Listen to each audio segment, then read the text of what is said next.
Daredevil Born Again Season 2 Episode 5 dropped this past Tuesday. So like the previous four, I will go through my thoughts and feelings on the episode before delving into my followers' thoughts on the episode.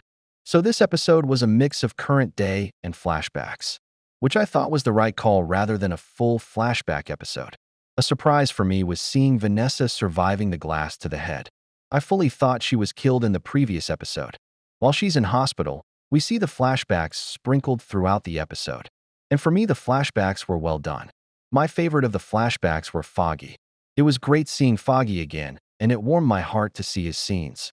Seeing Matt and Foggy on screen again was nice to see. Vanessa dying at the end of the episode was unexpected. I thought they wouldn't have killed her off considering they had her survive.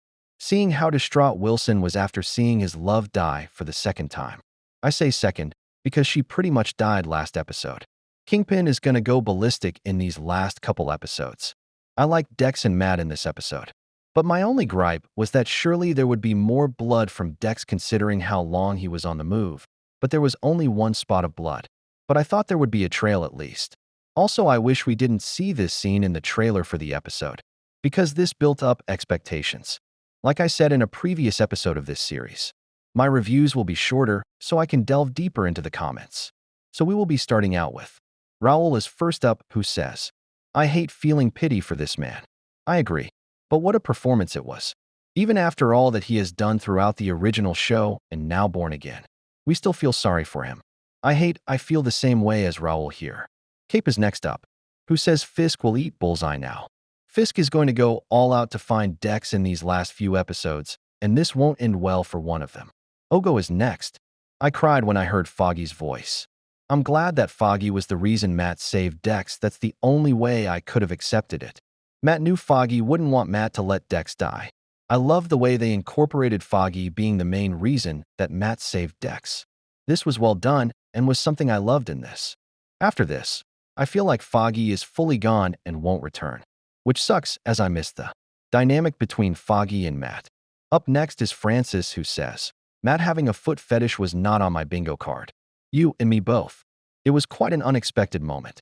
But hey, each to their own. If you like feet, good for you, I guess. Hottie is the next comment, who says that this episode is really well crafted. It was beautiful. The elephant in the room, the flashbacks. The episode takes a complete turn when the aspect ratio changes, and we get to see where it all started. It genuinely felt like I was watching the 2015 Daredevil and not Born Again. Those warm tones and those lights were gorgeous. We also saw Matt's mindset that he believed in Punisher's ideology, that if you commit a crime, you face consequences no matter what, even if it's you getting murdered or you die. But Foggy changed that. It really shows how important Foggy was in Matt's life. Also, Matt being a fellow feet lover, I love it. I loved how they connected the flashback of Foggy helping his friend's older brother with Matt helping Dex in the present. The parallels were amazing. One thing I didn't like. The trailer ruined the moment between Buck and Daniel. If it hadn't shown them opening the back of the car to bury someone, that scene would have been so much more suspenseful. Without that, we might have actually thought Buck was going to kill Daniel, but the trailer spoiled it. Buck's origin was solid too. Like I said, everything was connected really well. Also, Punisher was also a part in his regime in Afghanistan. Vincent D'Onofrio, holy moly, what an actor. He genuinely made me feel bad for Kingpin. That scene where Vanessa wakes up, the range of emotions he showed was insane. And you know what's terrifying? We thought Vanessa died in the previous episode and wondered what Fisk would do. Then they gave her back to him, gave him hope, and took her away again. That's brutal. He's about to go full rage mode. Thank you, Hottie. I agree. What they did this week is going to make Fisk go 10 times crazier than what he would have been. Like what was said, they gave him hope, which makes his crash out going to be so much worse than what it would have been. I mentioned it in my part, but this moment being in the build-up to the episode, it built up our expectations where we thought it could be so many different people. But ultimately, it was disappointing. Up next is Nick. Pros, Foggy fucking Nelson. So good seeing him back, and so refreshing to see the Netflix-style cinematography.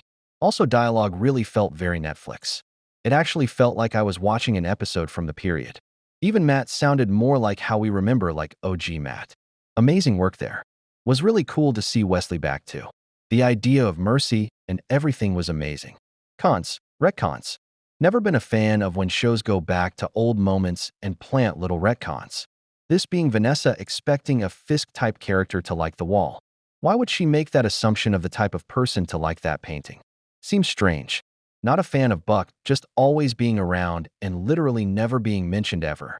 Where did he go after this moment, WTF? Also, the Nelson and Murdoch moment was so unnecessary because they already did it in OG show. Great moment there, and unnecessary to do it again. Also, Matt being able to carry Bullseye for blocks without being noticed is a little ridiculous. More blood, and how stupid could AVTF to not consider that maybe, just maybe, Matt might try a secret back alley, like they're so dumb. You set a perimeter around the area, especially BC, it's fucking Daredevil and Bullseye snipers on roofs, ensure helicopters, whatever. Thank you, Nick. I gotta agree about the AVDF.